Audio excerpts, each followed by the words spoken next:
ઓમ શાંતિ.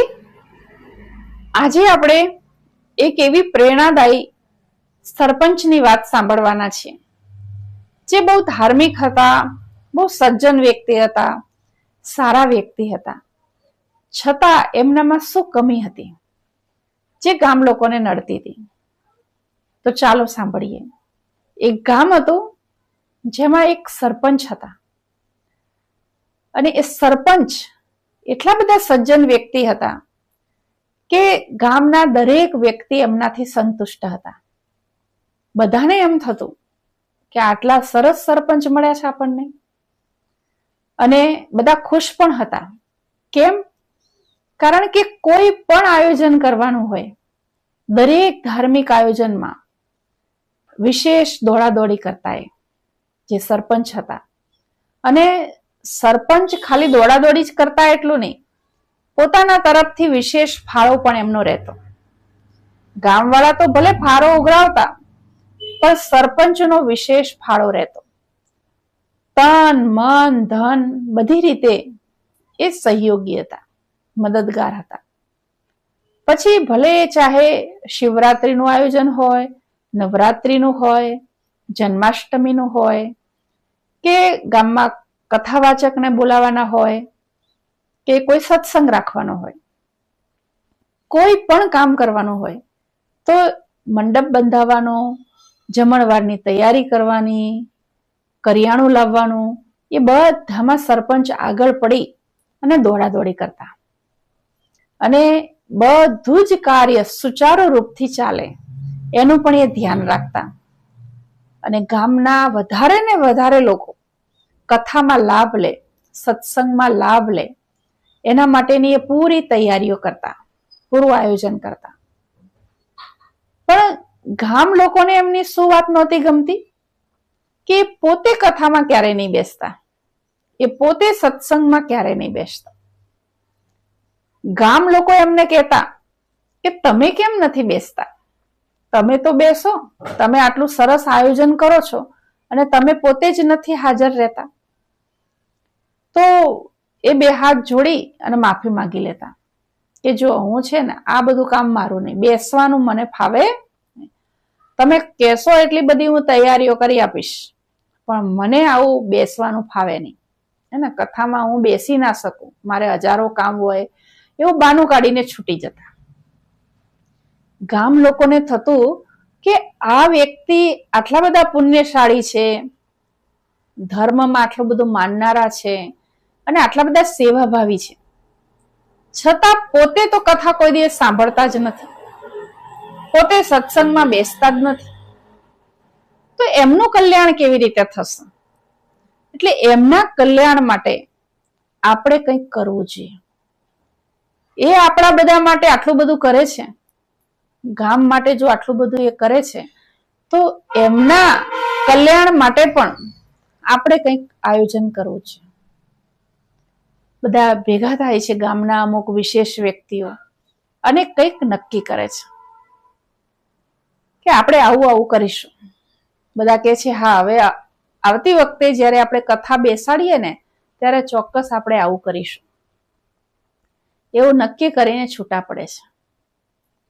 પછી જ્યારે ગામમાં કથા બેસાડવાની છે, ત્યારે જે કથાવાચકને બોલાવે છે, ત્યારે આ ગામના જે વિશિષ્ટ વ્યક્તિઓ હતા જેમણે નક્કી કર્યું હતું, એ લોકો મળવા જાય છે કથાવાચકને, અને કહે છે મહારાજ, તમારે છે ને એક કામ કરવાનું છે. અમારા ગામમાં તમે કથા તો સંભળાવો, એ બહુ સારું કામ છે, પણ તમે છે ને અમારા ગામના જે સરપંચ છે એમને તમારે એક વચનમાં બાંધી દેવાના છે. તો પેલા મહારાજ કે છે શું વચન? તો કે જ્યારે આગળ પડીને બધા સેવા કાર્યો કરતા હોય ને, ત્યારે તમારે એમને કહેવાનું કે જો તમારે છે ને કથામાં બેસવાનું છે, અને તમારું કહ્યું એ નહીં ટાળે, તમે કહેશો એટલે એ બેસશે. તો કથાવાચક કે છે ઠીક છે, કથામાં બેસવાનું તો સારું જ કામ છે ને, હું કહીશ. પછી જ્યારે આવી રીતે બધું આયોજન ચાલુ છે કથાનું, અને સરપંચ આગળ પડીને દોડાદોડી કરી રહ્યા છે, કથાવાચક એમને બોલાવે છે કે તમે છે ને આ ખૂબ સરસ આયોજન કર્યું છે અને તમારે છેલ્લે સુધી કથામાં હાજર રહેવાનું છે. સરપંચને નવાઈ લાગે છે કે આવું મને કેમ કે છે કથાવાચક, હું તો છું જ હાજર. તો એ કે હા મહારાજ, હું તો હાજર જ છું, જ્યારે કઈ સેવાની જરૂર હોય ત્યારે તમે મને કહી દેજો, હું તો હાજર જ છું. એટલે મહારાજ કે છે એવું નહીં, કથામાં તમારે બેસવાનું, સામે હાજર રહેવાનું. પેલા સરપંચ કે છે કે મહારાજ એ કામ મારું નહીં, મારા ઘણા બધા કામો હોય એટલે હું કથામાં બેસી ના શકું, અને હું કથામાં બેસીશ ને તોય મારી બુદ્ધિ ક્યાંય ફરતી હશે કેટલાય કામોમાં, એટલે મારું મન કથામાં લાગવાનું નથી. એટલે તમે છે ને મને બહુ આગ્રહ ના કરશો કથામાં બેસવાનો, બાકી તમારે જે કામ હોય એ તમે તાર કહેજો, તન મન ધન બધી રીતે હું હાજર જ છું. તો પેલા જે કથાવાચક હતા મહારાજ બહુ હોશિયાર હતા. એમણે કહ્યું ઠીક છે, તો કોઈ બી સેવા કાર્ય તમે કરશો? તો કે હા ચોક્કસ, તમે બતાવો, તરત જ હું કરવા તૈયાર. તો એ કથાવાચક જે છે એ કહે છે કે એક કામ કરો, મને એક વાંસનો મોટો હુંડલો લાવી આપો. હવે એ કહે છે ઓહો આટલું જ કામ છે, અત્યારે હાલ જ લાવી દો. તો ફટાફટ જાય છે અને મોટો એક વાંસનો ટોપલો, જેને હુંડલો કે, એવો ટોપલો મોટો લાવી દે છે. હવે મોટો જે વાંસનો ટોપલો લાવી દીધો, એ વાંસના ટોપલાને મહારાજ હાથમાં પકડીને કહે છે કે આ ટોપલાની અંદર તમારે ગામના વચ્ચે જે તળાવ છે એમાંથી પાણી લઈ આવવાનું છે. સરપંચને નવાઈ લાગે છે કે ડોલમાં નહીં, ડબલામાં નહીં, ટબમાં નહીં, અને આ હુંડલામાં જ પાણી લાવવાનું, એવું કેમ કીધું હશે? પણ એ કશો જવાબ નથી આપતા. એમને એમ થાય છે કે આ તો જ્ઞાની પુરુષ કહેવાય, કંઈક આમાં આમની વિશેષ વાત હશે, તો જવા દો મને. ગામના તળાવમાં સેવાભાવી હતા, તરત જ જાય છે. રસ્તામાં લોકો પૂછે છે સરપંચને કે આ હુંડલો લઈને ક્યાં જાઓ છો? સરપંચ કે છે હું ગામના તળાવમાં મહારાજને પાણી જોઈએ છે, તો આ હુંડલામાં પાણી લેવા જાઉં છું. ગામના લોકોને મનમાં પ્રશ્ન થાય છે, ધીમું ધીમું મલક મલક હસે છે બધા કે હુંડલામાં પાણી કેવી રીતે આવશે, પણ કશું બોલતા નથી. સરપંચ જાય છે તળાવમાં, એ વાંસનો જે ટોપલો છે, હુંડલો છે, એને અંદર ડુબાડે છે અને ડુબાડી અને પાછો બહાર કાઢે છે. જેવો હુંડલાને બહાર કાઢે બધું જ પાણી નીકળી જાય છે. અંદર પાણી રહેતું નથી જરાય. હવે પાણી બિલકુલ નથી અંદર. થોડાક આગળ જઈ ફરી પાછા આવે છે, ફરી પાછી એની એ જ પ્રક્રિયા, ફરી પાછો ટોપલો ડુબાડ્યો, બહાર કાઢ્યો, જોયું તો અંદર કશું જ પાણી નથી. આવું એ 8-10 વાર કરે છે, કારણ કે વિચારે છે કે કોઈ સંતે કહ્યું છે, કોઈ મહારાજે મને કહ્યું છે, તો આમાં કઈક કારણ હશે. કારણ કે એ બહુ જ વિવેકવાળા વ્યક્તિ હતા, એટલે એ વિચારતા હતા કે કોઈ જ્ઞાની વ્યક્તિ આપણને કંઈક કહે છે તો એની પાછળ ચોક્કસ કંઈક કારણ હોવું જોઈએ. તો એમણે વિચાર્યું કે આમણે કહ્યું છે તો હું કરીને બતાવું, અને ખરેખર એમણે એવું કર્યું. 8-10 વાર કર્યું. ટોપલો અંદર ડુબાડ્યો, પાછો બહાર કાઢ્યો, અને જેવું પાણી ભરાય અને જેવા તળાવની બહાર લઈને નીકળવા થાય ત્યાં તો પાછો હુંડલો ખાલી થઈ જાય, ટોપલો આખો ખાલી થઈ જાય. હવે એમને એમ થયું કે આમને આમ તો હું ક્યાં સુધી કરતો રહીશ, જઈને મારે મહારાજને કહેવું પડશે, કથાવાચકને કહેવું પડશે કે તમે જે આ સેવા બતાવી એ સેવા તો કેવી રીતે શક્ય છે? તમે બીજા કોઈ વાસણમાં મને કહો તો એકને એને 4 વાસણ ભરી દઉં પાણીના, અને આ તળાવના પાણીના જ હું વાસણ ભરીશ, હું પોતે લઈ આવીશ, એવું જઈને હું કહું. એમ કહીને કથાવાચક પાસે જાય છે. કથાવાચક જે છે એ રહ્યા જોઈને થોડું મલક મલક હસે છે. પેલા સરપંચ કે છે કે મહારાજ, તમે મને કહ્યું કે આ હુંડલામાં પાણી ભરી લાવો. હું ગયો અને એક વાર નહીં, ઘણી બધી વાર પ્રયત્ન કર્યો, પણ જેવો હુંડલો ભરાય અને હું બહાર કાઢું તરત જ બધું પાણી નીકળી જાય છે. તો અહીંયા સુધી હું પાણી કેવી રીતે લાવું? તમે જ બતાવો. હવે પેલા જે મહારાજ જે છે, કથાવાચક છે, એ કહે છે કે સરપંચ, તમે મને એક વાત બતાવો. તમે જ્યારે આ હુંડલો લઈને ગયા ત્યારે એમાં વજન કેટલું હતું અને અત્યારે એમાં વજન કેટલું છે? પહેલા વજન વધારે હતું કે અત્યારે વધારે છે? તો પેલા સરપંચ કહે છે કે સીધી વાત છે, લઈને ગયો ત્યાં તો કોરો હતો.